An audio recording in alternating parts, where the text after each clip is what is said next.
है ना। आज पढ़ना 1935 ईस्वी के अधिनियम तथा भारतीयों द्वारा प्रतिक्रिया। 1935 के ईस्वी के अधिनियम तथा भारतीयों द्वारा प्रतिक्रिया बताइएगा।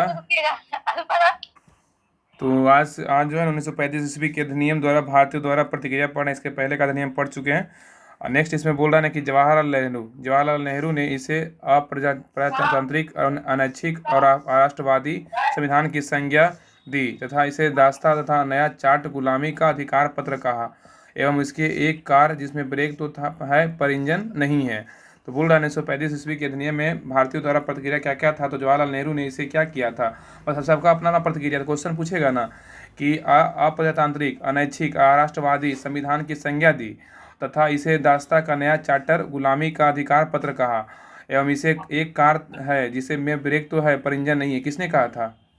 जवाहरलाल नेहरू ने कहा था। ठीक है, 1935 ईस्वी के अधिनियम में बोला था। और जिन्ना ने क्या कहा था? इसे पूर्णतः सड़ा हुआ, मूल रूप से बुरा और अस्वीकृत बतलाया था। तो जिन्ना ने क्या बोला था 1935 अधिनियम के? सड़ा हुआ और मूल रूप से बुरा और अस्वीकृत बतलाया। हाँ, तो क्वेश्चन देगा 1935 अधिनियम को किसने कहा था कि पूर्णतः सड़ा हुआ, मूल रूप से बुरा और अस्वीकृत बतलाया था? तो जिन्ना ने कहा था। ठीक है, जिन्ना ने। आगे बोला मदन मोहन मालवीय ने क्या क्या कहा था? इसने बाह्य रूप से जनतंत्रवादी एवं अंदर से खोखला बतलाया था। तो बताइए कि मदन मोहन मालवीय ने क्या कहा था 1935 के शासन अधिनियम को? बाहर रूप से जनतंत्रवादी और अंदर से खोखला बताया था मदन मोहन मालवीय ने। अंदर से खोखला बताया था मदन मोहन मालवीय। हाँ, मदन मोहन मालवीय जो थे ना, इसे बाह्य रूप से जनतंत्रवादी एवं अंदर से खोखला बतलाया था। अंबेडकर ने क्या कहा था? मुझे इस आरोप के संबंध में कोई क्षमा नहीं मांगनी है कि संविधान के प्रारूप में गवर्नमेंट ऑफ इंडिया एक्ट 1935 के बड़े भाग को पुनः स्थापित कर दिया गया था। ये अंबेडकर साहब बोले थे। तो अंबेडकर साहब क्या बोले थे? मुझे इस आरोप के संबंध में कोई क्षमा नहीं मांगनी है कि संविधान के प्रारूप में गवर्नमेंट ऑफ इंडिया एक्ट 1935 के बड़े भाग को पुनः स्थापित कर दिया गया है। अब नेक्स्ट अधिनियम है 1947 ईस्वी का भारतीय स्वाधीनता अधिनियम। 1947 ईस्वी का भारतीय स्वाधीनता अधिनियम। इसमें बोला गया कि हाउस ऑफ कॉमन्स द्वारा 15 जुलाई 1947 को तथा हाउस ऑफ लॉर्ड्स द्वारा 16 जुलाई 1947 को पारित इस एक्ट के उद्देश्य पे लॉर्ड माउंटबेटन की 3 जून 1947 ईस्वी को कार्य योजना कानूनी जमा पहुँचाने का था। तो ये बोला 1947 का भारतीय स्वतंत्रता अधिनियम के द्वारा हाउस ऑफ कॉमन्स 15 जुलाई 1947, हाउस ऑफ लॉर्ड्स 16 जुलाई 1947 को पारित इस एक्ट के उद्देश्य लॉर्ड माउंटबेटन की 3 जून 1947 की कार्य योजना को कानूनी जामा पहनाने का था। ठीक है, नेक्स्ट बोल रहा है कि ब्रिटिश संसद में 4 जुलाई 1947 को भारतीय स्वतंत्रता अधिनियम प्रस्तावित किया गया। तो देखिए ब्रिटिश संसद में जो है भारतीय स्वतंत्रता अधिनियम कब प्रस्तावित किया गया था? तो क्या होगा? 4 जुलाई 1947 को। हाँ, ब्रिटिश संसद में 4 जुलाई 1947 को भारतीय स्वतंत्रता अधिनियम प्रस्तावित किया गया। और इसी अधिनियम के तहत, कौन सा अधिनियम के तहत? तो 1947 का भारत शासन अधिनियम के तहत जो है ना 18 जुलाई 1947 ईस्वी को ब्रिटिश क्राउन द्वारा स्वीकृत कर लिया गया, जिसमें 20 धाराएं थी। ठीक है, आगे बोला इस एक्ट के तहत 15 अगस्त 1947 ईस्वी को भारत और पाकिस्तान नामक 2 नए राष्ट्रों का गठन का प्रावधान किया गया था। तो वह किस अधिनियम के तहत जो है 15 अगस्त 1947 ईस्वी से भारत और पाकिस्तान नामक 2 नए राष्ट्रों के गठन का प्रावधान था? तो क्या होगा? कौन सा अधिनियम था? 1947 का भारतीय स्वाधीनता अधिनियम। हाँ, 1947 का भारतीय स्वाधीनता अधिनियम। और दोनों प्रस्तावित राष्ट्रों में संविधान सभाओं को विधानमंडल एवं संविधान निर्माण का दोहरा कार्य प्रदान किया था। तो दोनों प्रस्तावित राष्ट्रों में संविधान सभाओं को विधानमंडल एवं संविधान निर्माण का दोहरा कार्य प्रदान किया था। आगे बोल रहा है कि नए संविधान पारित हो जाने तक 2 राष्ट्रों तथा सभी प्रांतों का शासन भारतीय प्रशासन अधिनियम 1935 के अनुरूप चलाया जाना था। ठीक है, तो नए संविधान पारित हो जाने तक दोनों राष्ट्रों तथा सभी प्रांतों का शासन भारतीय शासन अधिनियम 1935 के अनुरूप चलाया जाना था। आगे बोला इस एक्ट ने देशी रियासतों में ब्रितानी सम्राट की संप्रभुता और राज्य को समाप्त कर दिया गया था। किस एक्ट के द्वारा देशी रियासतों को ब्रितानी सम्राट की संप्रभुता या अधिराज्य को समाप्त कर दिया था? तो क्या होगा? कौन सा अधिनियम था? 1947 का भारत स्वाधीनता। हाँ, 1947 का भारतीय स्वाधीनता अधिनियम था। अब आइए, अब दिया हुआ है क्या? हाँ, तो संविधान सभा के कार्यों के संबंधित समिति जो थे ना, जीवी मावलंकर थे, याद रखिएगा। संविधान सभा के कार्यों संबंधी समिति बोले जीवी मावलंकर थे। छोटी समिति उनके अध्यक्ष। ठीक है, तो बोला संविधान सभा के कार्यों संबंधी समिति के बोले जीवी मावलंकर। और कार्य संचालन समिति के अध्यक्ष कौन थे? तो क्या होगा? डॉक्टर के मुंशी। हाँ, कार्य संचालन समिति का बोले डॉक्टर के एम मुंशी, ठीक है।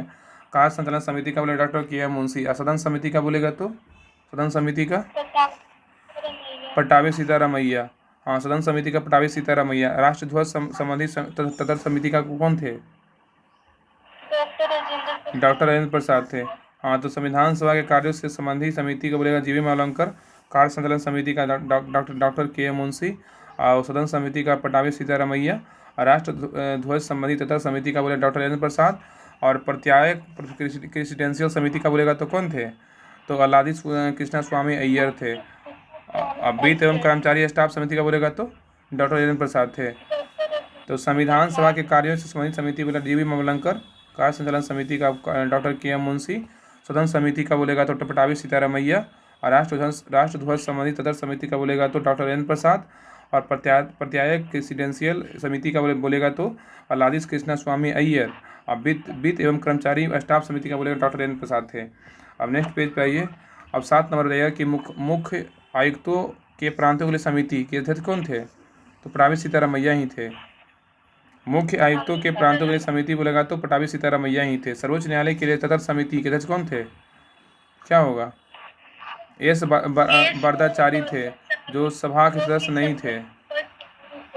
अब नेक्स्ट पॉइंट है महिला संविधान सभा में महिला सदस्य कौन कौन थी? याद रखिएगा, संविधान सभा में महिला सदस्य, ये तो पुरुष का था, अब ये महिला का कौन कौन था? तो बताइएगा कि इसमें 16-15 जो ना महिला थी। कौन कौन था?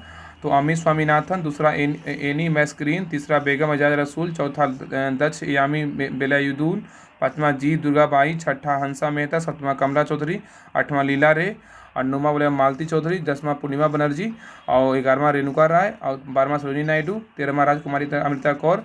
लास्ट वाला ना 4-5 इंपॉर्टेंट याद रखिएगा। और 14वां सुजाता कृपलानी, और 15वां कौन है? विजयलक्ष्मी पंडित। यार कि पहला यार कि संविधान सभा की पहली महिला सदस्य बोलेगा तो अम्मू स्वामीनाथन।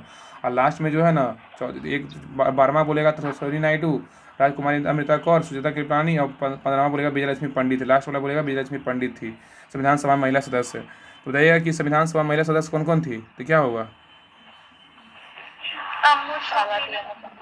अम्मू स्वामीनाथन, एनी मैस्क्रीन, बेगम एजाज रसूल, दक्ष यानी बेलायुद्दीन, जी दुर्गाबाई, हंसा मेहता, कमला चौधरी, लीला रे, मालती चौधरी, पूर्णिमा बनर्जी, 10 याद रखें, पूर्णिमा बनर्जी, रेणुका राय, सरोजिनी नायडू, राजकुमारी अमृता कौर, सुजाता कृपलानी, विजयलक्ष्मी पंडित। अब नेक्स्ट दिया हुआ है, देखिए इसमें नेक्स्ट है, इसमें और किधर है क्या कुछ? चलिए आगे से मिलेगा। अब है ना कैबिनेट मिशन के तहत गठित अंतरिम मंत्रिमंडल, ठीक है। कैबिनेट मिशन के तहत गठित अंतरिम मंत्रिमंडल, मतलब इसका स्थापना कब हुआ था? 2 सितंबर 1946 को हुआ था। इसमें मतलब कैबिनेट मिशन के तहत जो था ना मंत्री किसके पास था? कौन सा विभाग था उसके पास? ये बोला गया है। तो यह है कि कैबिनेट मिशन के तहत पंडित जवाहरलाल नेहरू के पास कौन सा विभाग था? तो क्या होगा? कार्यकारी मंत्री, उपाध्यक्ष और विदेश मामले का राष्ट्रमंडल। हाँ, तो कैबिनेट मिशन के तहत जो है ना गठित अंतिम मंत्रिमंडल में पंडित जवाहरलाल नेहरू के पास कौन सा विभाग था? तो कार्यकारी परिषद के उपाध्यक्ष एवं विदेशी मामले तथा राष्ट्रमंडल विभाग था। बताइएगा सरदार वल्लभ भाई पटेल के पास कौन सा विभाग था? सरदार वल्लभ भाई पटेल के पास सूचना तथा प्रसारण विभाग सरदार वल्लभ भाई पटेल के पास था। सरदार वल्लभ भाई पटेल के पास ना गृह सूचना तथा प्रसारण विभाग था। सरदार वल्लभ भाई पटेल का गृह मंत्री थे ना, तो सरदार वल्लभ भाई पटेल के पास गृह सूचना तथा प्रसारण विभाग था। और बलदेव सिंह के पास कौन सा विभाग था? बलदेव सिंह के पास बोलेगा तो रक्षा विभाग था। बलदेव सिंह के पास रक्षा विभाग था। जन मथाई के पास कौन सा विभाग था? जन मथाई उद्योग तथा आपूर्ति विभाग। हाँ, जन मथाई के पास उद्योग तथा आपूर्ति विभाग। और सी राजगोपालाचारी के पास कौन सा विभाग था? शिक्षा एवं कला। हाँ, सी राजगोपालाचारी के पास कौन सा विभाग था? शिक्षा एवं कला। और सी एच भाभा के पास कौन था? सी एच भाभा के पास विभाग बोलेगा तो खान एवं ऊर्जा। हाँ, सी एच भाभा के पास कार्य, खान एवं ऊर्जा था। और राजेंद्र प्रसाद के पास कौन सा विभाग था? राजेंद्र प्रसाद के पास खाद्य एवं कृषि था। हाँ, राजेंद्र प्रसाद के पास खाद्य एवं कृषि था। आसफ अली के पास कौन सा विभाग था? आसफ अली के पास रेलवे एवं परिवहन था। आसफ अली के पास रेलवे एवं परिवहन था। जगजीवन राम के पास क्या था? जगजीवन राम के पास श्रम विभाग था। हाँ, तो याद रखिएगा ना कि इसमें नेहरू के पास कार्यकारी परिषद के उपाध्यक्ष, विदेशी मामलों तथा राष्ट्रमंडल का विभाग था। और सरदार वल्लभ भाई पटेल के पास गृह सूचना तथा प्रसारण विभाग था। और बलदेव जो बल रहेगा तभी रक्षा कर पाएगा ना, बलदेव सिंह के पास रक्षा विभाग था। और जॉन मथाई के पास उद्योग एवं तथा आपूर्ति विभाग था। और सी राजगोपालाचारी के पास शिक्षा एवं कला विभाग था। और CNH भाभा के पास कार्य, खाने एवं ऊर्जा मंत्री थे। राजेंद्र प्रसाद के पास खाद्य एवं कृषि विभाग था। आसफ अली के पास रेलवे एवं परिवहन विभाग था। जगजीवन राम के पास श्रम विभाग था। आगे बोल रहा है कि मंत्रिमंडल में शामिल मुस्लिम लीग सदस्य जो है ना, इसका स्थापना हुआ था 26 अक्टूबर। तो बोल रहा है कि मंत्रिमंडल में शामिल मुस्लिम लीग के सदस्य जो था ना, इसका स्थापना 26 अक्टूबर 1946 को हुआ था। बताइए लियाकत अली खान के पास कौन विभाग था? ये मुस्लिम सदस्य थे, बताइए।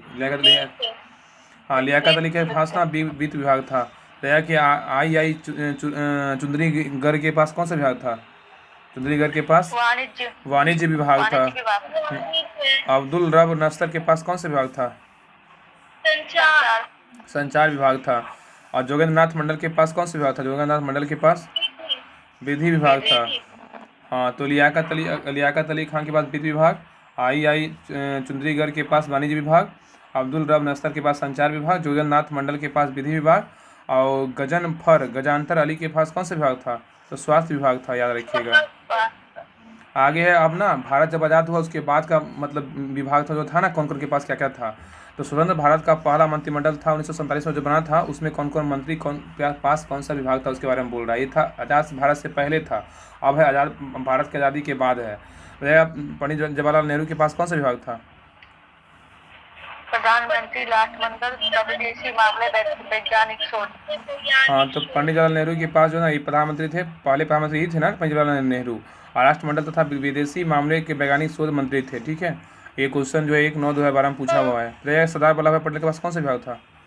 सरदार वल्लभ भाई पटेल के पास प्रसारण राज्यों के मामले का विभाग था सरदार वल्लभ भाई पटेल के पास।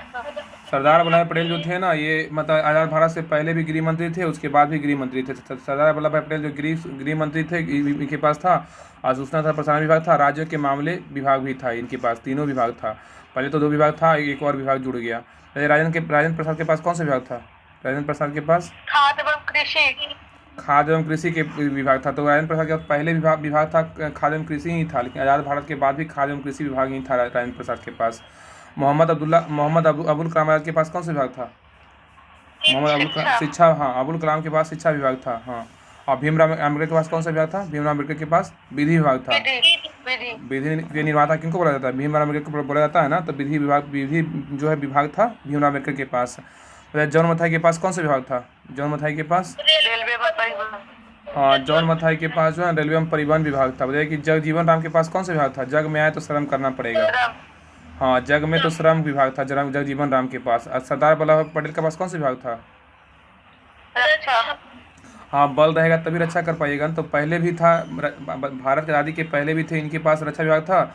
आज़ादी के बाद भी बलदेव सिंह के पास रक्षा विभाग ही था। राजकुमारी अमृता कौर के पास कौन सा विभाग था? राजकुमारी अमृता कौर के पास स्वास्थ्य विभाग था। हाँ, राजकुमारी अमृता कौर के पास स्वास्थ्य विभाग था। और CH भाभा के पास कौन सा विभाग था? तो वाणिज्य विभाग था। तो CH भाभा के पास वाणिज्य विभाग था। यार एक बार और देखिए, नेहरू के पास जब प्रधानमंत्री थे, राष्ट्रमंडल तथा विदेशी मामले वैज्ञानिक शोध था। और सरदार वल्लभ भाई पटेल के पास गृह, सूचना, प्रसारण तथा राज्यों के मामले का विभाग था। राजेंद्र प्रसाद के पास जो है खाद्य एवं कृषि विभाग था। मोहम्मद अबुल कलाम आज़ाद के पास शिक्षा विभाग था। डॉक्टर भीमराव अम्बेडकर के पास विधि विभाग था। और जॉन मथाई के पास रेलवे एवं परिवहन विभाग था। और जगजीवन राम के पास श्रम विभाग था। और सरदार वल्लभ भाई बलदेव सिंह के पास रक्षा विभाग था। और राजकुमारी अमृता कौर के पास स्वास्थ्य विभाग था। और CH भाभा के पास वाणिज्य विभाग था। अब है इसमें, इधर आइए, पहले इधर दिया हुआ है। अब इधर है कि बताइए रफ़ी रहमत के पास कौन सा विभाग था? रफ़ी रहमत के पास बताइए संचार विभाग था। रफ़ी रहमत के पास संचार विभाग था। इधर साइड में ही है ना। RK षणमुखम सेठी के पास कौन सा विभाग था? बताइए। RK षणमुखम सेठी के पास वित्त विभाग था। वित्त विभाग, हाँ। और डॉक्टर श्यामा प्रसाद मुखर्जी के पास कौन सा विभाग था? उद्योग एवं आपूर्ति विभाग था। हाँ, डॉक्टर श्यामा प्रसाद मुखर्जी के पास उद्योग एवं आपूर्ति विभाग था। बताइएगा। नेक्स्ट है नरहर विष्णु गाडगिल के पास कौन सा विभाग था? हाँ, नरहर विष्णु गाडगिल के पास कार्य, खाने एवं ऊर्जा विभाग था। अब ये विश्व के प्रमुख देशों के संविधान से लिया गया आदर्श वाक्य, बहुत इंपॉर्टेंट है, याद रखिएगा। बहुत क्वेश्चन पूछता है हर एग्जाम में, यहाँ से इंपॉर्टेंट देखिएगा। विश्व के प्रमुख देशों से लिया गया कौन कौन वाक्य लिया गया ना दूसरे देशों से, वो दिया हुआ स्रोत लिया गया, जिसको स्रोत बोलते हैं। तो ब्रिटेन से क्या लिया गया? बताइए। ब्रिटेन से संसदीय प्रणाली लिया गया, संसद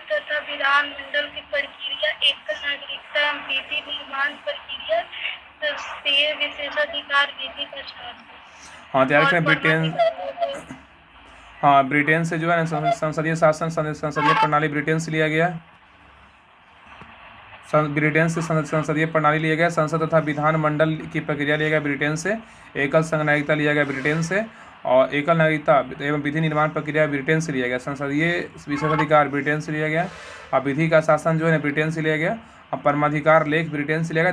द्विसदनवाद ब्रिटेन से लिया गया। याद रखिएगा, संसदीय शासन ब्रिटेन से, संसद तथा विधानमंडल की प्रक्रिया ब्रिटेन से, एकल नागरिकता एवं विधि निर्माण की प्रक्रिया ब्रिटेन से लिया गया। संसदीय विशेषाधिकार बोलेगा तो ब्रिटेन से लिया गया। विधि का शासन बोलेगा ब्रिटेन से लिया गया है। और परमाधिकार लेख बोलेगा तो ब्रिटेन से लिया गया। द्विसदनवाद बोलेगा तो ब्रिटेन से लिया गया।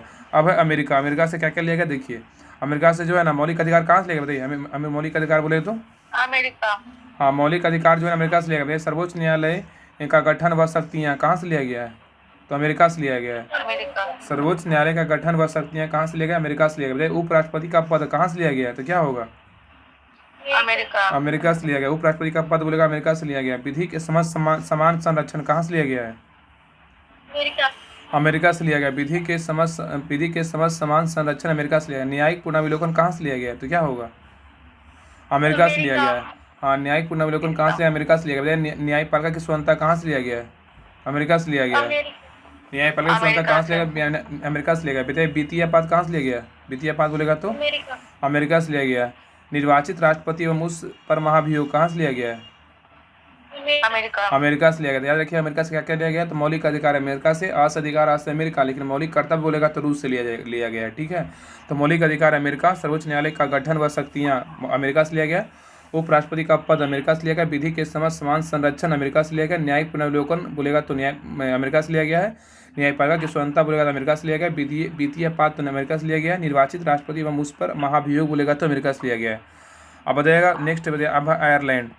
बताइएगा राज्य की नीति निर्देशक तत्व कहाँ से लिया गया है, तो क्या होगा, आयरलैंड से लिया गया। राज्य की नीति निर्देशक तत्व बोलेगा तो आयरलैंड से लिया गया। बताइएगा राज्यसभा में सदस्यों का मनोनयन कहाँ से लिया गया है, आयरलैंड से लिया गया। राज्यसभा में सदस्यों का मनोनयन बोलेगा तो आयरलैंड से लिया गया। बताइए राष्ट्रपति का निर्वाचक मंडल कहाँ से लिया गया है, आयरलैंड से लिया गया। तो राज्य की नीति निर्देशक तत्व बोलेगा तो आयरलैंड से लिया गया है। राज्यसभा में सदस्यों का मनोनयन आयरलैंड से लिया गया है। और राष्ट्रपति का निर्वाचक मंडल बोलेगा तो आयरलैंड से लिया गया। अब है जर्मनी। जर्मनी से क्या क्या लिया गया, आपात के दौरान मूल अधिकारों का निलंबन से संबंधित राष्ट्रपति की शक्ति कहाँ से लिया गया है, तो जर्मनी से लिया गया है।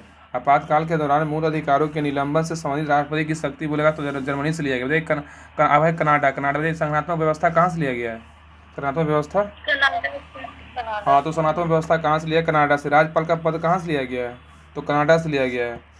राज्यपाल का पद कनाडा से। और अवशिष्ट शक्तियाँ केंद्र के पास होगी कहाँ से लिया गया है, तो कनाडा से। अवशिष्ट शक्तियाँ केंद्र के पास होगी, कनाडा से लिया गया। संघ व राज्य के बीच शक्ति का विभाजन कहाँ से लिया गया है, तो कनाडा से लिया गया। तो संघात्मक व्यवस्था कनाडा से, राज्यपाल का पद कनाडा से, अवशिष्ट शक्तियाँ केंद्र के पास होगा, कनाडा से लिया गया है। और संघ व राज्य के बीच शक्ति का विभाजन बोलेगा तो कनाडा से लिया गया है। अब है रूस, पूर्व सोवियत संघ। बड़े मौलिक कर्तव्य कहाँ से लिया गया है, मौलिक कर्तव्य जो है ना रूस से लिया, लेकिन मौलिक अधिकार का पास बोलेगा तो अमेरिका से लिया गया है। ठीक है, अब है फ्रांस से क्या लिया, फ्रांस से क्या क्या लिया गया, बताइए गणतंत्रात्मक और प्रस्तावना में स्वतंत्रता कहाँ से लिया गया है, हाँ तो गणतंत्रात्मक और प्रस्तावना में स्वतंत्रता बोलेगा तो फ्रांस लिया गया है। बताइए समता बंधुत्व के आदर्श जो है समर्थित सूची में कहाँ से लिया गया है, तो फ्रांस, सॉरी गलत बोल दिया, सॉरी एक मिनट। अगर फ्रांस का बात करेगा ना तो गणतंत्रात्मक तथा प्रस्तावना में बोलेगा तो स्वतंत्रता तो फ्रांस से लिया गया है। समता और बंधुत्व के आदर्श बोलेगा तो फ्रांस से लिया गया। ठीक है, दो ही लिया गया है। तो फ्रांस से जो है ना गणतंत्रात्मक और प्रस्तावना में स्वतंत्रता फ्रांस से, समता और बंधुता के आदर्श बोलेगा तो फ्रांस से लिया गया। अब है ऑस्ट्रेलिया का। ऑस्ट्रेलिया से स्रोत क्या क्या लिया गया, देखिए समर्थित सूची कहाँ से लिया गया है, समर्थित सूची ऑस्ट्रेलिया से लिया गया। प्रस्तावना की भाषा कहाँ से लिया गया है, ऑस्ट्रेलिया से। केंद्र राज्य संबंध कहाँ से लिया गया है, ऑस्ट्रेलिया से। संसद के दोनों सदनों की संयुक्त बैठक कहाँ से लिया गया है, ऑस्ट्रेलिया से। संसद के दोनों सदनों की संयुक्त बैठक कहाँ से लिया, ऑस्ट्रेलिया से। व्यापार वाणिज्य और समागम की स्वतंत्रता कहाँ से लिया गया है, तो ऑस्ट्रेलिया से क्या क्या लिया गया है, संवर्धित सूची ऑस्ट्रेलिया से लिया गया है। प्रस्तावना की भाषा ऑस्ट्रेलिया से लिया गया। केंद्र राज्य संबंध ऑस्ट्रेलिया से लिया गया। संसद के दोनों सदनों की संयुक्त बैठक ऑस्ट्रेलिया से लिया गया है। अब व्यापार वाणिज्य और समागम की स्वतंत्रता बोलेगा तो ऑस्ट्रेलिया से लिया गया है। अब है जापान। जापान से क्या देगा, विधि द्वारा सही प्रक्रिया कहाँ से लिया गया है, जापान से। हाँ, विधि द्वारा सही प्रक्रिया बोलेगा जापान से लिया गया है। और दक्षिण अफ्रीका से क्या लिया गया है, तो क्या होगा? संविधान संशोधन की प्रक्रिया राष्ट्रवाद हाँ हाँ हाँ, डायरेक्ट है। संविधान संशोधन की प्रक्रिया कहाँ से लिया गया? दक्षिण अफ्रीका से लिया गया। और राष्ट्रसभा सदस्यों का निर्वाचन बोलेगा कहाँ से लिया गया? तो दक्षिण अफ्रीका से लिया गया। तो याद रखिएगा, संविधान संशोधन की प्रक्रिया दक्षिण अफ्रीका से, और राज्यसभा के सदस्यों का निर्वाचन बोलेगा दक्षिण अफ्रीका से लिया गया। अब है 1935 का भारत शासन अधिनियम। संगठनात्मक व्यवस्था कहाँ से लिया गया? संगठनात्मक व्यवस्था 1935 के भारत शासन अधिनियम से लिया गया है। तो याद रखिएगा ना कि 1935 का भारत शासन अधिनियम से सनातन व्यवस्था लिया गया। बताइए आपात उपबंध कहाँ से लिया गया? बताइए आपात उपबंध 1935 का भारत शासन अधिनियम से लिया गया। आपातकाल कहाँ से लिया गया? आपातकाल बोलेगा तो जर्मनी से। आपातकाल का बोलेगा तृतीय आपात रहेगा तो अमेरिका। हाँ, ठीक है ना। अगर आपात उपबंध रहेगा तो 1935 का भारत। और एक और आप क्या बोले? आपातकाल लिएगा, आपातकाल वो रहेगा तो जर्मन। वही तो बोले। और नेक्स्ट बताइए, राज्यपाल का कार्य कहाँ से लिया गया? राज्यपाल का कार्य 1935 का भारत शासन अधिनियम से लिया गया। और लोक सेवा आयोग का शासन का अधिनियम कहाँ से लिया गया है? 1935 का भारत शासन अधिनियम से लिया गया। तैयार कि सनातन व्यवस्था 1935 के भारत शासन अधिनियम से लिया गया। आपात उपबंध 1935, राज्यपाल का कार्य 1935, और लोक सेवा आयोग शासन अधिनियम बोलेगा तो 1935 ईस्वी का भारत शासन अधिनियम से लिया गया। ये बहुत इंपॉर्टेंट था। अब है देखिए, नेक्स्ट है संवैधानिक पदों पर स्थापित प्रमुख भारतीय अधिकारियों का नया वेतनमान है। संवैधानिक पदों पर स्थापित प्रमुख भारतीय अधिकारियों का नया वेतनमान है। तो बताइएगा, अधिकारी दिया हुआ है और नया वेतन प्रति माह कितना मिलता है? राष्ट्रपति को वेतन कितना मिलता है? राष्ट्रपति को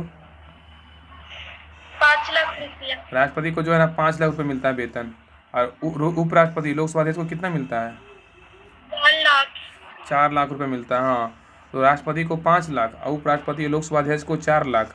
और राज्यपाल को कितना वेतन मिलता है? राज्यपाल को 3.5 लाख। हाँ, राज्यपाल को 3.5 लाख। तो राष्ट्रपति को 5 लाख, उपराष्ट्रपति लोकसभा अध्यक्ष को 4 लाख, और राज्यपाल को बोलेगा 3.5 लाख रुपये मिलता है। ठीक है, अब आगे आइए, बताइए कि उपराज्यपाल को कितना मिलता है?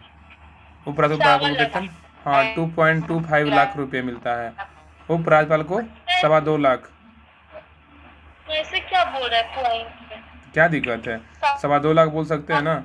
अब उच्चतम न्यायालय के मुख्य न्यायाधीश को कितना मिलता है? उच्चतम न्यायालय के मुख्य न्यायाधीश को 2,80,000। 2,80,000। उच्चतम न्यायालय के अन्य न्यायाधीश को, उच्चतम न्यायालय के मुख्य न्यायाधीश बोलेगा 2,80,000, और उच्चतम न्यायालय के अन्य न्यायाधीश को बोलेगा तो कितना मिलता है? क्या होगा? 2,50,000। उच्चतम न्यायालय के मुख्य न्यायाधीश बोलेगा ना तो 2,80,000। उच्चतम न्यायालय के अन्य न्यायाधीश बोलेगा तो 2,80,000, 2,50,000। और उच्च न्यायालय के मुख्य न्यायाधीश को कितना मिलता है? उच्च न्यायालय के 2.5 लाख। हाँ 2,50,000 मिलता है। हाँ 2.5 लाख। उच्च न्यायालय के मुख्य न्यायाधीश बोलेगा तो 2.5 लाख। जितना उच्चतम न्यायालय के अन्य न्यायाधीश को मिलता है ना, उतना उच्च न्यायालय के मुख्य न्यायाधीश को मिलता है। बताइए, उच्चतम न्यायालय के अन्य न्यायाधीश और CAG को कितना मिलता है? तो क्या होगा? 2,25,000। 2,25,000 मिलता है। उच्च न्यायालय के अन्य न्यायाधीश और CAG को कितना मिलता है? 2,25,000 मिलता है। बताइए, केंद्रीय सहायता आयुक्त और मुख्य चुनाव आयुक्त को कितना मिलता है? 2,50,000। ठीक है, 2.5 लाख। तो केंद्रीय सहायता आयुक्त या मुख्य चुनाव आयुक्त को कितना मिलता है? 2,50,000। बताइए, संघ लोक सेवा आयोग को UPSC कितना मिलता है अध्यक्ष को? 2,50,000। 2.5 लाख। हाँ, तो संघ लोक सेवा आयोग का अध्यक्ष 2,50,000। याद रखिए, उपराज्यपाल का 2,25,000, उच्चतम न्यायालय के मुख्य न्यायाधीश का 2,80,000, उच्चतम न्यायालय के अन्य न्यायाधीश का 2,50,000, उच्च न्यायालय के मुख्य न्यायाधीश का 2,50,000, उच्चतम न्यायालय के अन्य न्यायाधीश या CAG को 2,25,000, और केंद्रीय सहायता आयुक्त और मुख्य चुनाव आयुक्त को मिलता है 2,50,000, और संघ लोक सेवा आयोग का अध्यक्ष को मिलता है 2,50,000। अब है महत्वपूर्ण पदों हेतु न्यूनतम सीमा कितनी होती है? ये बहुत इंपॉर्टेंट है। महत्वपूर्ण पदों हेतु न्यूनतम सीमा किसका कितना हो सकता है? राष्ट्रपति का न्यूनतम आयु सीमा कितनी हो सकती है बनने के लिए? राष्ट्रपति का 35 वर्ष। राष्ट्रपति का बोलेगा तो 35 वर्ष। उपराष्ट्रपति का बोले तो उपराष्ट्रपति का 35 वर्ष। राष्ट्रपति का 35 वर्ष, उपराष्ट्रपति का 35 वर्ष, और राज्यपाल का बोले तो राज्यपाल का 35 वर्ष होता है। और राज्यसभा के सदस्य का न्यूनतम आयु कितनी होती है? तो 30 वर्ष। राज्यसभा का बोलेगा 30 साल, लेकिन लोकसभा का बोलेगा तो 25 वर्ष। और विधान परिषद का बोलेगा तो सदस्य का कार्यकाल 30 वर्ष। विधान परिषद सदस्य का कार्यकाल 30 वर्ष। विधानसभा सदस्य का बोलेगा तो 25 वर्ष। तो राष्ट्रपति का 35 वर्ष न्यूनतम, उपराष्ट्रपति का 35 वर्ष, राज्यपाल का 35 वर्ष, याद रखिए, राष्ट्रपति उपराष्ट्रपति राज्यपाल 35 वर्ष, और राज्यसभा सदस्य का 30 वर्ष, लोकसभा का 25 वर्ष, और विधान परिषद का सदस्य को बोलेगा 30 वर्ष, और विधानसभा का सदस्य को बोलेगा तो 25 वर्ष। ठीक है, अब नेक्स्ट पे आइए, अब क्या दिया हुआ है, आप पहले इधर देख लीजिए, शपथ त्यागपत्र और उनके क्या क्या कौन दिलवाता है। शपथ एवं त्यागपत्र बताइए कि राष्ट्रपति को शपथ कौन दिलाता है, त्यागपत्र किसको देते हैं, बताइए। राष्ट्रपति को शपथ उच्चतम न्यायालय के मुख्य न्यायाधीश दिलवाता है और राष्ट्रपति का त्यागपत्र उपराष्ट्रपति को देगा। हाँ, राष्ट्रपति का शपथ जो है उच्चतम न्यायालय के मुख्य न्यायाधीश दिलाते हैं, और त्यागपत्र का देना रहेगा तो उपराष्ट्रपति को देंगे। भैया उपराष्ट्रपति को कौन दिलाता है, उपराष्ट्रपति को? राष्ट्रपति को शपथ राष्ट्रपति दिलवाता है, त्यागपत्र राष्ट्रपति को। हाँ, उपराष्ट्रपति को शपथ जो है ना राष्ट्रपति दिलवाते हैं, त्यागपत्र भी राष्ट्रपति देते हैं। राज्यपाल को बोलेगा तो राज्यपाल उच्च न्यायालय के मुख्य न्यायाधीश शपथ दिलवाते हैं, राज्यपाल पर त्यागपत्र राष्ट्रपति को। हाँ, राज्यपाल को जो है ना राज्य के उच्च न्यायालय के मुख्य न्यायाधीश शपथ दिलाते हैं, राष्ट्रपति को त्यागपत्र देता है। और मुख्य न्यायाधीश को कौन दिलाता है, मुख्य न्यायाधीश को राष्ट्रपति शपथ दिलवाता है, राष्ट्रपति के पास से त्यागपत्र। मुख्य न्यायाधीश को राष्ट्रपति शपथ दिलवाता है, राष्ट्रपति को ही त्यागपत्र देता है। और प्रधानमंत्री को बोलेगा तो प्रधानमंत्री को राष्ट्रपति शपथ दिलवाता है, राष्ट्रपति को त्यागपत्र देता है। हाँ, प्रधानमंत्री को शपथ राष्ट्रपति दिलवाता है, राष्ट्रपति को त्यागपत्र देते हैं। और लोकसभा अध्यक्ष को बोले तो लोकसभा अध्यक्ष को शपथ ग्रहण की आवश्यकता नहीं होती, समाज सदस्य के रूप में शपथ ग्रहण करता है, ये राष्ट्रपति उपाध्यक्ष को सौंपता है। हाँ, लोकसभा अध्यक्ष को जो है ना शपथ ग्रहण आवश्यकता नहीं होती है, समान सदस्य के रूप में शपथ ग्रहण करता है। लोकसभा अध्यक्ष का शपथ नहीं होता है, लेकिन लोकसभा अध्यक्ष जो रहता है ना त्यागपत्र देगा उपाध्यक्ष को, और उपाध्यक्ष देता है अध्यक्ष को देता है, दोनों एक दूसरे को देता है। ठीक है, अब आइए लोकसभा में सदस्यों का आवंटन है, बहुत इंपॉर्टेंट ये भी है, लोकसभा में सदस्यों का आवंटन। तो पहले देखते हैं, इधर पहले देख लीजिए, बताइएगा इसमें है क्रम दिया हुआ है, लोकसभा में सदस्यों की संख्या दिया हुआ है, राज्यसभा में है। बताइए उत्तर प्रदेश में लोकसभा कितना है, राज्यसभा कितना है, बताइए उत्तर प्रदेश में लोकसभा राज्यसभा। लोकसभा 5, राज्यसभा 3। हाँ, उत्तर प्रदेश में जो है ना लोकसभा कितना है तो 80 है, लोकसभा 80 है ना, राज्यसभा 31 है। क्या बोली थी, उत्तर प्रदेश में जो है ना लोकसभा का 80 है, राज्यसभा का 31। बताइए कि महाराष्ट्र में कितना है, महाराष्ट्र में बोले तो महाराष्ट्र में लोकसभा की संख्या 48 है और राज्यसभा की संख्या 19। महाराष्ट्र में जो है लोकसभा का 48 है और राज्यसभा का 19 है, याद रखिए, दोनों एक साथ दिया हुआ, याद करने में आसानी होगा, बहुत अच्छे से एकदम बनाया हुआ नोट्स है। उत्तर प्रदेश में 80 है और राज्यसभा में कितना, 31 है। महाराष्ट्र में लोकसभा 48 है, राज्यसभा 19 है। पश्चिम बंगाल में कितना बताइए, पश्चिम बंगाल में लोकसभा 42 है और राज्यसभा 16 है। पश्चिम बंगाल में लोकसभा 42 है, राज्यसभा 16 है। पश्चिम बंगाल में लोकसभा कितना, 42 है, राज्यसभा 16 है। आंध्र प्रदेश में कितना है, आंध्र प्रदेश का बात करें तो आंध्र प्रदेश में लोकसभा 25 है और राज्यसभा 11 है। आंध्र प्रदेश में जो है ना लोकसभा 25 है, राज्यसभा कितना तो 11 है। बिहार में कितना है पता है, बिहार में 40 लोकसभा में 40 और राज्यसभा में बिहार में लोकसभा में 40 सीट पे चुनाव हो रहा है, 16 राज्यसभा है, याद रखिएगा। बिहार में 40 लोकसभा है, 16 राज्यसभा है। और तमिलनाडु में कितना है अभी, तमिलनाडु में 39 है, राज्यसभा 18 है। हाँ, तमिलनाडु में ना 39 है लोकसभा और राज्यसभा कितना 18 है, क्योंकि भी लोकसभा चुनाव हो रहा है, लोकसभा का सीट पूछ सकता है। अब बताइए मध्य प्रदेश में कितना है, मध्य प्रदेश में लोकसभा 29 है और राज्यसभा 11 है। मध्य प्रदेश में जो है ना लोकसभा का 29 है और राज्यसभा का कितना 11 है। मध्य प्रदेश में 29 लोकसभा और राज्यसभा 11। कर्नाटक में कितना है, कर्नाटक में लोकसभा 28 है और राज्यसभा 12 है। हाँ, कर्नाटक में लोकसभा का बोलेगा 28 है, राज्यसभा का 12 है। कर्नाटक में लोकसभा का 28, राज्यसभा का 12। अब गुजरात में बोलेगा तो गुजरात बताइए, गुजरात में लोकसभा 26 है, राज्यसभा 11 है। गुजरात में जो है ना लोकसभा का 26 है, राज्यसभा का 11 है। गुजरात में लोकसभा का 26, राज्यसभा का 11। राजस्थान में क्या होगा, राजस्थान में लोकसभा 25 है, राज्यसभा 10 है।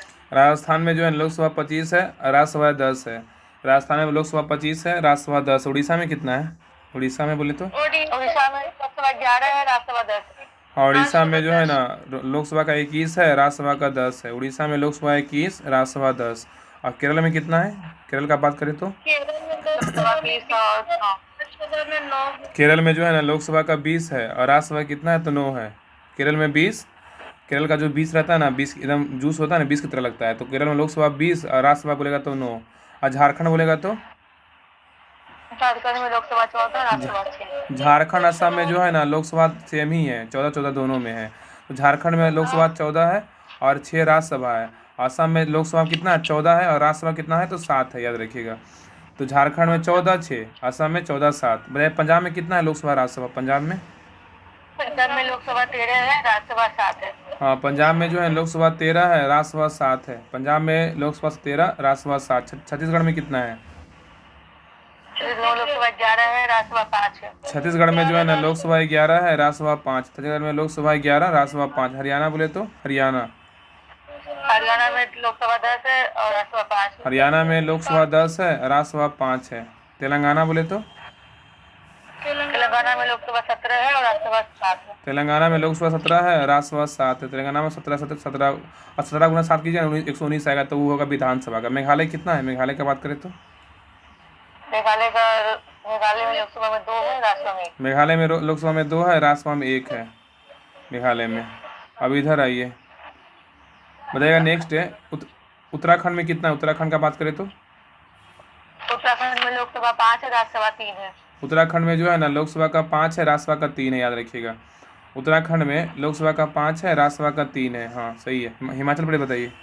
हिमाचल प्रदेश हिमाचल प्रदेश में लोकसभा का 4 है और राज्यसभा का 3 है। हिमाचल प्रदेश में लोकसभा का 4 है, राज्यसभा का 3 है।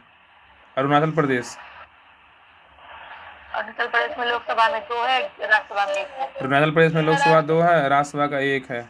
अब मणिपुर में कितना है? मणिपुर में लोकसभा 2 है, राज्यसभा 1 है। मणिपुर में लोकसभा 2 है, राज्यसभा 1 है। त्रिपुरा में बोले तो त्रिपुरा में लोकसभा 2 है और राज्यसभा 1 है। त्रिपुरा में लोकसभा का 2 है, राज्यसभा का 1 है। त्रिपुरा में लोकसभा का 2, राज्यसभा का 1 है। और गोवा बोले तो गोवा में लोकसभा का 2 है और राज्यसभा का 1 है। गोवा में लोकसभा का 2 है, राज्यसभा का 1 है। गोवा में लोकसभा 2, राज्यसभा 1। मिजोरम का बोलेगा तो मिजोरम में लोकसभा 2 है और राज्यसभा।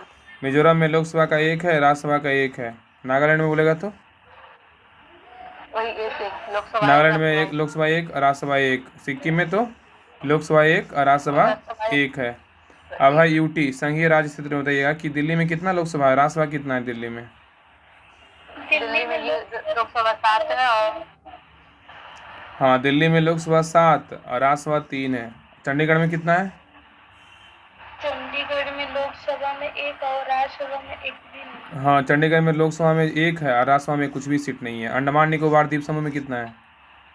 अंडमान निकोबार द्वीप समूह में लोकसभा में 1 और राज्यसभा हाँ, अंडमान निकोबार द्वीप समूह में लोकसभा में 1 है, राज्यसभा में नहीं है। पुडुचेरी में बोले तो पुडुचेरी में राज्यसभा का 1 है और लोकसभा 1 है, राज्यसभा भी 1 है। पुडुचेरी में राज्यसभा और लोकसभा में 1 है। और दादरा नगर हवेली दमन द्वीप में कितना है? दादरा नगर हवेली में लोकसभा में 2, राज्यसभा में 1। दादरा नगर हवेली और दमन द्वीप में ना लोकसभा में 2 है, राज्यसभा में 1 भी सीट नहीं है। और लक्षद्वीप बोले तो लक्षद्वीप में लोकसभा में 1 है, राज्यसभा में 1। लक्षद्वीप में लोकसभा में 1 है, राज्यसभा में 1 भी नहीं है। और जम्मू कश्मीर में कितना है? जम्मू कश्मीर में लोकसभा में 5 है, राज्यसभा में 4। जम्मू कश्मीर में लोकसभा में 5 है, राज्यसभा में 4 है। लेह लद्दाख में कितना है? लेह लद्दाख में लोकसभा में 1 और राज्यसभा में लेह लद्दाख में लोकसभा में 1 है, राज्यसभा में 1 भी नहीं है। ठीक है। अब आइए नेक्स्ट दिया हुआ है कि नोट में दिया हुआ है कि देखिए नोट में क्षेत्रफल की दृष्टिकोण से केंद्रशासित प्रदेशों में सबसे बड़ा लोकसभा क्षेत्र कौन सा है? तो लद्दाख है। एवं सबसे छोटा बोलेगा तो लक्षद्वीप है, याद रखिएगा। तो क्षेत्रफल की दृष्टि से बताइएगा कि केंद्रशासित प्रदेशों में सबसे बड़ा लोकसभा किसका है, सबसे छोटा किसका है? तो बताइए क्या होगा? ये सब लोग चले गए। क्षेत्रफल की दृष्टि से केंद्रशासित प्रदेशों में सबसे बड़ा बोलेगा तो लोकसभा क्षेत्र जो है ना लद्दाख है, और सबसे छोटा बोलेगा तो लक्षद्वीप है। ठीक है। देखिए फिर से एक बार रिवीजन करते हैं, लोकसभा में स्थानों का आवंटन क्या क्या है बताइए। ठीक है ना, हम बोल दे रहे हैं। देखिए इसमें क्या है ना कि इसमें है पहले तो यूपी है। उत्तर प्रदेश में कितना है? तो लोकसभा में बोलेगा यूपी में लोकसभा में 80 है, राज्यसभा में 31 है। ठीक है। महाराष्ट्र का बात करें, महाराष्ट्र में 48 है और राज्यसभा में 19 है। महाराष्ट्र में लोकसभा में 48 है, राज्यसभा में 19 है। ठीक है। पश्चिम बंगाल में कितना लोकसभा? पश्चिम बंगाल में 42 है, राज्यसभा का बात करेगा तो 16 है। आंध्र प्रदेश में बोलेगा तो लोकसभा में 25 है और राज्यसभा में कितना? तो 11 है। आंध्र प्रदेश में लोकसभा में 25 और राज्यसभा में 11। बिहार का बात करें, बिहार में 40 है लोकसभा और राज्यसभा में कितना? 16 है। तमिलनाडु में लोकसभा का बात करें, तमिलनाडु में 39 है, राज्यसभा में 18 है। मध्य प्रदेश में बोलेगा तो लोकसभा में 29 है और राज्यसभा में 11 है। मध्य प्रदेश में लोकसभा 29, राज्यसभा में 11। कर्नाटक का बात करें, कर्नाटक में लोकसभा में 28 है, राज्यसभा में 12 है। गुजरात का बात करें, गुजरात में कितना है लोकसभा? 26 है और राज्यसभा 11 है। तो गुजरात में लोकसभा 26, राज्यसभा 11। राजस्थान में बोले तो राजस्थान में लोकसभा 25 है, राज्यसभा 10 है। उड़ीसा में जो है, उड़ीसा में लोकसभा 21 है और राज्यसभा 10 है। केरल में जो है, केरल में लोकसभा 20 है और राज्यसभा में 9 है। झारखंड में बोलेगा, झारखंड में जो है ना लोकसभा 14 है। आसाम में भी लोकसभा कितना है, 14 है। अगर झारखंड में राज्यसभा का बात करेगा 6 है और झारखंड में कितना है, तो 7 है। नेक्स्ट है पंजाब में लोकसभा का बोलेगा तो पंजाब में 13 है, राज्यसभा का 7 है। छत्तीसगढ़ में बोले तो छत्तीसगढ़ में लोकसभा 11 है, राज्यसभा 5 है। हरियाणा में लोकसभा 10 है, राज्यसभा 5 है। तेलंगाना में जो है लोकसभा में 17 है और राज्यसभा में कितना है, तो 7 है। ये तो पता ही, 17 गुना 7 के 119 आएगा ना, तो विधानसभा का सीट, ये तो पता है कन्फर्म ही। कुछ कुछ तो वैसे ही दिमाग लगा के याद रखिएगा। मेघालय में लोकसभा में 2 है, राज्यसभा में 1 है। अब नेक्स्ट पॉइंट पे आइए। अब इधर दिया हुआ है उत्तराखंड। उत्तराखंड में जो है ना, उत्तराखंड में कितना है, उत्तराखंड में लोकसभा में 5 है, राज्यसभा में 3 है। हिमाचल प्रदेश में लोकसभा में 4 है, राज्यसभा में 3 है। अरुणाचल प्रदेश में है लोकसभा में 2 है, राज्यसभा में 1 है। मणिपुर में लोकसभा में 2 है और राज्यसभा में कितना, 1 है। त्रिपुरा में लोकसभा में 2 है, राज्यसभा में 1 है। और गोवा में लोकसभा कितना है, तो 2 है और राज्यसभा 1 है। मिजोरम में लोकसभा 1 है और राज्यसभा भी 1 है। नागालैंड में लोकसभा 1 है, राज्यसभा भी 1 है। नागालैंड, मिजोरम और सिक्किम में भी लोकसभा 1 है और राज्यसभा 1 है। ठीक है। अब यूटी में संघराज क्षेत्र में दिल्ली में 7 है लोकसभा और राज्यसभा 3 है। चंडीगढ़ में लोकसभा 1 है, राज्यसभा नहीं है। अंडमान निकोबार द्वीप समूह में लोकसभा 1 है और राज्यसभा नहीं है, एक भी सीट नहीं है। पुडुचेरी में जो है लोकसभा में 1 सीट है और राज्यसभा में भी 1 सीट है। दादरा नगर हवेली में बोलेगा तो लोकसभा में 2 है और राज्यसभा में 1 भी सीट नहीं है। लक्षद्वीप में लोकसभा में 1 है, राज्यसभा में 1 भी सीट नहीं है। जम्मू कश्मीर में लोकसभा में 5 है और राज्यसभा में 4 सीट है। जम्मू कश्मीर में लोकसभा में 5, राज्यसभा में 4 है। लेह लद्दाख में बोलेगा तो लोकसभा में 1 है, राज्यसभा में 1 भी सीट नहीं है। और आगे नीचे दिया हुआ था कि क्षेत्रफल की दृष्टि से केंद्रशासित प्रदेशों में सबसे बड़ा लोकसभा क्षेत्र बोलेगा तो लद्दाख का है क्षेत्रफल में, और छोटा बोलेगा तो कौन सा है, तो लक्षद्वीप है। ठीक है। तो क्षेत्रफल की दृष्टि से यूटी में बोलेगा सबसे बड़ा लोकसभा क्षेत्र कौन सा है, तो लद्दाख का है। छोटा बोलेगा तो लक्षद्वीप का है। अब ना राज्यों में विधानसभा एवं विधान परिषद के सदस्यों की संख्या, ये ना कल पढ़ेंगे, याद रखिएगा। राज्यों में विधानसभा और विधान परिषद सदस्यों की संख्या ये कल पढ़ेंगे। आज तक के लिए पढ़ेंगे। आज के लिए